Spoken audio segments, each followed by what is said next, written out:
Jonah was called by God to go and share a message with a foreign nation to the east in modern-day Iraq, a place called Nineveh, near the city of Mosul today. These were people who weren't God's people. They were evil and they were enemies.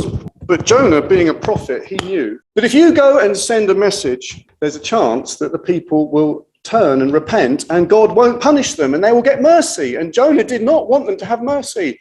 So he said, I'm not going. And he ran in the opposite direction on a ship going west. Now, part of the theme of Jonah is that God's desire is to bring the good news to all nations, not just a select few. But also part of the message is that you cannot run away from God because he rules the world. And even if you're successful at running away from God for much of your life, you will still meet him on the day of judgment. And Jonah is a picture of God's pursuing grace, pursuing someone who's in rebellion and bringing them to a place of judgment and a place of choice and a place of encounter with the living God. Now, Jonah, if you look at it, it's a little bit like a 4-box DVD set. Each chapter ends on a cliffhanger. Have you noticed that? You know, each chapter kind of ends with the kind of, you know, at the end of an episode of the TV, it sort of says, to be continued. Well, in the last episode, Jonah is thrown overboard by these sailors who he didn't want to tell the good news or about God to them, but he ended up telling them anyway. And so God uses him despite the fact he doesn't want to share God's message. He ends up being used by God anyway. God will have his way in the end. But the episode finishes with a gigantic splosh. Down he goes. And you can imagine the credits rolling on the last episode and saying, to be continued. But the thing is, we know that Jonah didn't die. He went down and there was a gigantic gulp. And according to the Bible, he was swallowed by a giant fish, or possibly a whale. And he spent a long time in there, 3 days and 3 nights. And you read in this chapter how there was a prayer going on inside this belly of this fish, during which Jonah begins to change. Not completely, but he has a transformation. He meets God face to face in the belly of that darkness. And then he's vomited onto a beach. Jonah thought it was over and out, but actually it was over and in. But before we go any further, you're all intelligent adults. Do you think this really happened? Now, there is a picture of a sperm whale. Now, we don't know what kind of animal it was. I believe that it really did happen. But some scholars say, well, it is completely unlikely that anyone would survive. But then you have to think, if God is the one who made the sea, depends on your view of the universe. If God is the one who made the sea, as Jonah said, I believe in the God of heaven who made the sea and the dry land. If God made the sea, then it's not so hard for you to believe that he can do this. I mean, Jesus coming back to life from the dead, I think, is a more difficult miracle than keeping someone alive in the belly of an animal. Think of Daniel's 3 friends in the fiery furnace. And that's impossible, isn't it? So being alive in the belly of a fish is yes, it's a miracle. It is a miracle. But some scientists just talk about the sperm whale and say the sperm whale is big enough to hold a human being whole. It's got 4 stomachs. If you can survive the first stomach, which is the crushing stomach, it crushes the squids. But if you can survive that, if you're a bit smaller than a squid, and you slide into the second stomach, that is the size of quite a big cavern. The only problem is there's no oxygen in there, and there's a lot of gastric juices. There is a rather dubious story of a man being found inside the belly of a whale called James Bartley in the year 1891. He apparently fell off a ship near the Falkland Islands and was swallowed by a sperm whale. The story has dubious, some people think it's been debunked. But you don't need to believe that in order to believe that God can do miracles. And just before we carry on, some scholars think it might have been a giant shark. They found a large Mediterranean shark a few years ago that was 25 feet long. It was a big thing. It swallowed a horse whole. So it is, within the realm of possibility, but I think it was a miracle. Now, is anyone a fan of jazz music? Well, there's a song by a jazz writer called George Gershwin who mocks the Jonah story. And the words goes like this. It ain't necessarily so. It ain't necessarily so. the things you're liable to read in the Bible, they ain't necessarily so. Jonah lived in a whale.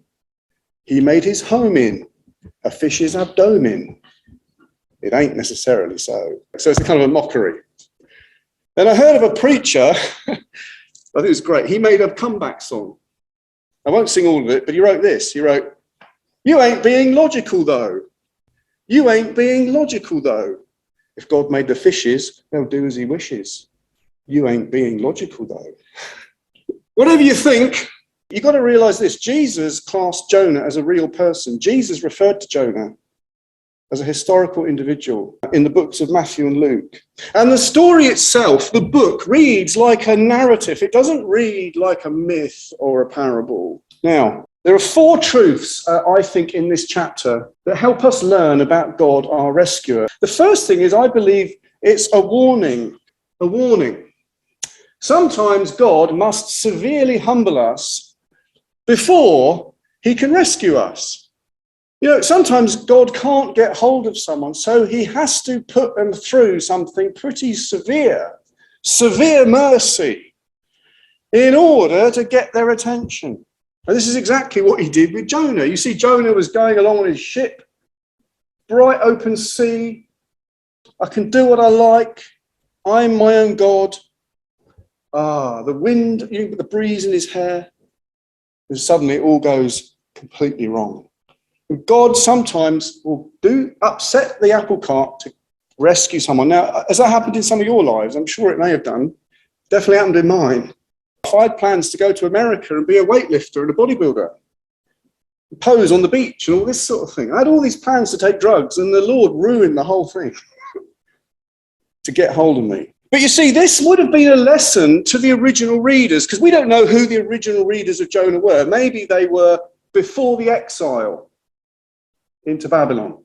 Maybe the original readers later would have read it during the exile in Babylon. Or maybe the ancient Israelites who read it had just come out of exile. We don't know who the original audiences would have been. But it would have been a warning to them, because you see, they knew what all the prophets, what they used to say is, if you disobey God, if you run against God, try and run away from him, God will deal with you and put you into exile.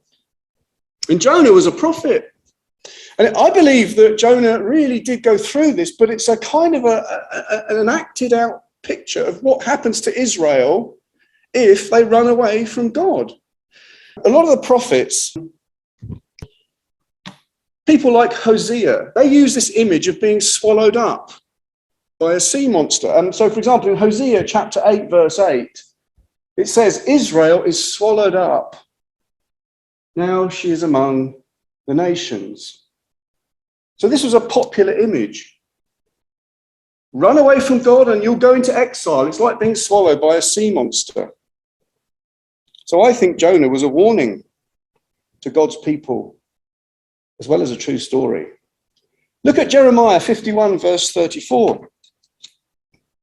I was really amazed when I read this. Nebuchadnezzar, the king of Babylon, has devoured us like the sea monster. He has swallowed us up and filled his stomach with our precious things, and then has spewed us out.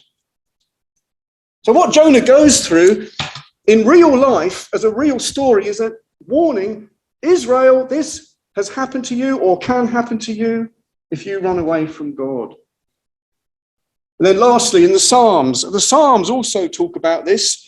They talk about a nation who could have swallowed up Israel. And it says this in Psalm 124, verse 3. It says, they would have swallowed us alive. The flood would have engulfed us. The raging waters would have swept us away.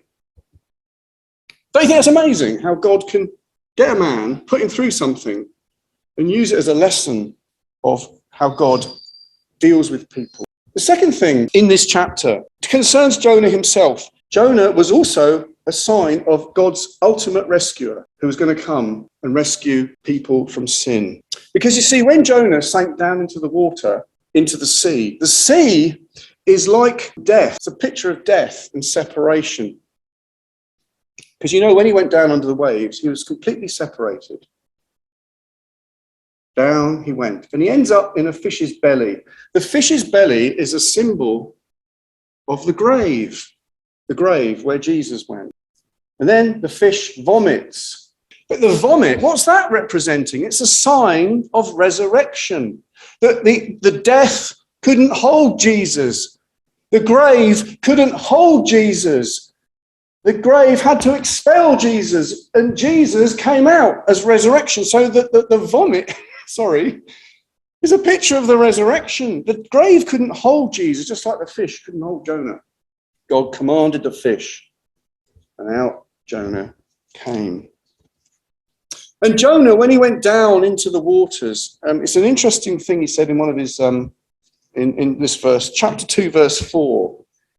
Jonah is cut off. He's cut off from everything. He says, I have been banished from your sight. So Jonah is feeling cut off from God. And I guess he had to understand what it was like to feel cut off, because he was going to go and talk to a load of pagans in a city who were cut off from God. He was going to go to Nineveh, and in Nineveh they were cut off from God, and he had to understand what's it like to be a pagan, what's it like to be cut off from God. And down he went, cut off from God. But that's a sign of what Jesus went through. Because Jesus on the cross, he was cut off from his Father. And he really, really was. Whereas Jonah kind of still had God with him, really, in the belly of the fish. Whereas Jesus really was cut off from God on the cross. So it's a sign, isn't it? And the other thing to say briefly is this. The sailors were converted on the ship. The whole city was converted in Nineveh later. Do you think that's a sign, a picture of what Jesus' salvation does, saving of the nations? Through Jesus' death and resurrection, many people get converted and saved. Jonah is a sign of what Christ did on the cross and his death and resurrection. But now I want to come on to something really practical for us here today, and that is an encouragement. It's an encouragement. Now, in that picture there, you can see Jonah stuck in the belly of a whale or whatever it was. By the way, some people think that the sea creature may not be with us anymore. It may be an extinct sea creature that we no longer have. But whatever it was, the Lord prepared it. But Jonah is trapped, isn't he? He's absolutely confined. And sometimes in life, you and I will end up in a situation where you feel trapped. You feel confined. You feel restricted. It's suffering. It's confusion. One author calls it feeling like being trapped in the belly of a beast. And Jonah's prayer is a little example on how we can process, how we can respond when we feel trapped in life, completely trapped in a circumstance or a situation that's very painful and difficult. And there's no way out. You're brought to the end of yourself. You're brought to the end of your resources, and all you can do is cry out to God. Have you ever been there? Maybe you're there now. And sometimes God brings you into a situation in your life. I've been at least 2 situations, I'll tell you about them in a minute, but where you feel like you feel absolutely trapped, and all you can do is cry out to God. And maybe you ended up there and it's your own fault. Maybe it's your own sin, like Jonah, your own stupidity that made you go into a situation where God brought you to humble you, to deal with you. Or maybe it's not your fault at all. Maybe you're innocent. Maybe it's the fault of someone else that you feel devastated or trapped. Think of Joseph in the Bible. Joseph in the book of Genesis, he was in prison and it wasn't his fault. It was the fault of his brothers. And sometimes God allows you to come into that sort of situation. And if you're there, Jonah's prayer can really help us. So what does Jonah do? The first thing he does is he cries out. It says in verse 2, "In my distress, I called to the Lord, and he answered me. From deep in the realm of the dead, I called for help, and you listened." to my cry. I remember once in my own life, I was brought into a situation, and it was probably my fault, if I'm honest. And I was in this situation, and I felt like I was in a pit. But in this pit, and I just cried out to God and said, Lord, there's nothing I can do. I am utterly trapped. And the amazing thing was the Lord listened, even though he had allowed me to go there. And in the end, he brought me out into a wide place of blessing. Another occasion, I was driving my car. It's slightly different. I was driving my car on the M20 motorway, and my car started to do pirouettes on the road. Probably it was my fault. I was probably driving too fast in the wet. But the car pinballed across the motorway, and there was cars and lorries and vans everywhere. And all I remember doing is crying out. I just cried out to Jesus and said, Jesus! And the car was completely wrecked. It's got smashed up, complete write-off. It was a steaming wreck. But I got out of the car unscathed, turned around, and 20 meters behind me was an ambulance waiting. He'd followed me and saw it all. Now, I just have an experience of crying out to God when you're in distress. And Jonah cried out, and he found that God answered him. And God is there. God is wherever you go. God was even there in the belly of the beast. This is the truth of the Lord. He's always there. Like Tony said, he's a father who can really help you when humans can't.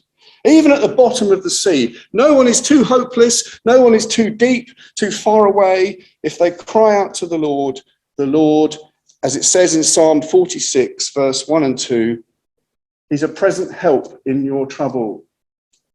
He's always there. In Psalm 139, it says, just a couple of verses, where can I go from your spirit? Where can I flee from your presence? If I go to the heavens, you are there. If I make my bed in the very depths, you are there. If I rise on the wings of the dawn, if I settle on the far side of the sea, even there, your hand will guide me. Your right hand will hold me fast. God is able to rescue when you're in a difficult situation. That's all I want to encourage you with this morning. If you get yourself into a mess, or it's not your fault, or you just don't understand, you can cry out to the Lord and he will answer. He may not always be how you think he should, but he will hear you. He will answer you. See, Jonah, you see, in this story, he goes down and down. It says he goes down to the roots of the mountains, goes down to the very bottom of the earth where it seems shut in forever. And yet there's a ski jump on the end. He doesn't go down and that's it. He comes back up because Jonah says, at verse 6, he says, you brought my life up. It's a bit like a skier. You know when a skier goes down, they go down, down, down, down, down, but there's a jump at the end. You don't finish in death. You come up again because it says, God brought my life up from the pit. I can promise you, God will bring you out of the pit if you cry to him. The other thing to say about this prayer, he sees God's hand in it. He says this in verse 3. He says, you hurled me into the depths, into the very heart of the seas, and the currents swirled about me. He says, all your waves and breakers swept over me. So what Jonah's realizing is that, yes, God didn't cause this. God, it was me running away that caused it. But God is able to use it. God is able to turn it into his waves. God is able to redeem this horrible situation. He can work through it. There are God's fingerprints all over it. Because God's priority is not always that we get everything we want. God's priority is to mold us and shape us to make us like Christ. And sometimes he uses difficult things to do it. Can I just say, when you are in the belly of the beast, when you feel in the belly of the beast, when you're in a difficult situation, and no one can help you except God your Father, although it's a most awful place to be, in some ways it's the best place to be. Because you come to the end of yourself, you start to see God as your true Father. You start to see how he can help you, and you sort of almost enjoy being near him. just want to tell you very quickly about a missionary I read about a few years ago called Geoffrey Taylor Bull. He was a missionary to Tibet in the sort of, I think it was the late 30s, not early 1940s. And he got arrested by the Chinese communists and he got put into solitary confinement on and off for a period of 3 years, mostly on his own. And for him, it was like being in the belly of the beast. And this time it wasn't his fault. He'd been doing what God said, and other people's sin had brought him there. But he said, 3 years, the first few months, he hated it. But he cried out to the Lord. But then he saw God's hand in it. And he ended up having such a fellowship with God in that prison that when he got released, part of Geoffrey Bull said, part of me wants to go back and be in that cell again, because there I met with God like I've never met with him outside in all freedom of normal life. You can hate it, but it can sometimes be a place where you become aware of God. Okay, what else does Jonah's prayer teach us? Well, when he's down in the belly of the beast, what does he do? He says, I will look again towards your holy temple, in verse 4.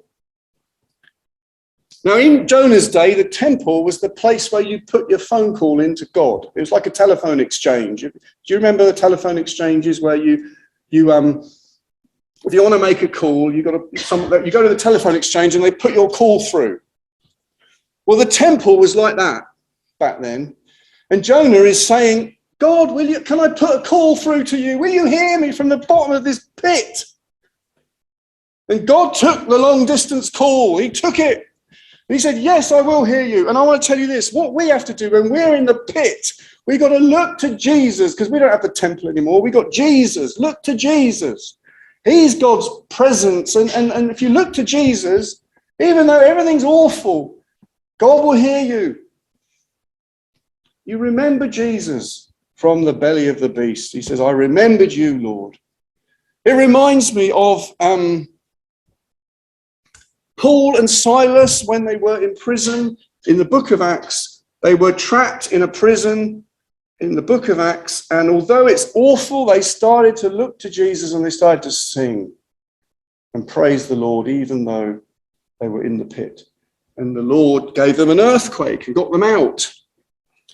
I think it's a great picture.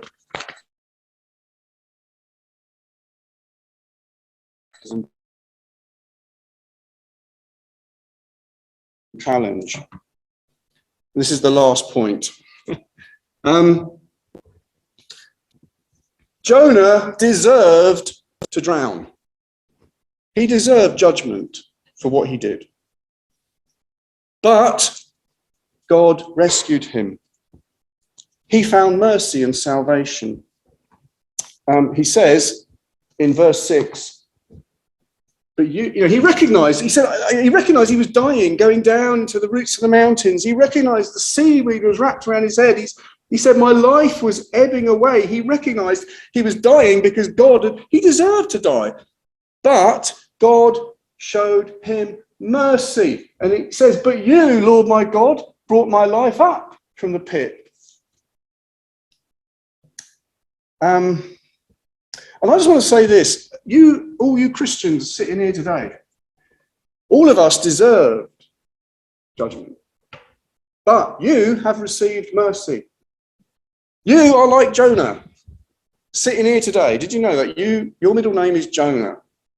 What I mean is, we all deserved judgment, but we have received mercy. Now, none of you have been swallowed by a fish this morning, have you? I don't suppose any of you got swallowed by a fish before coming here. If you did, you smell very nice. But the point is this, we all are similar to Jonah because we deserved death and judgment, and yet we have received mercy. So what's the challenge? What's the challenge? Tell other people. Tell other people about the mercy you've received. When Jonah got spat out on the beach, he didn't just spend the rest of his life on the beach. He went off to Nineveh. And I think it's a lesson that once we have got this mercy, we've got to share it.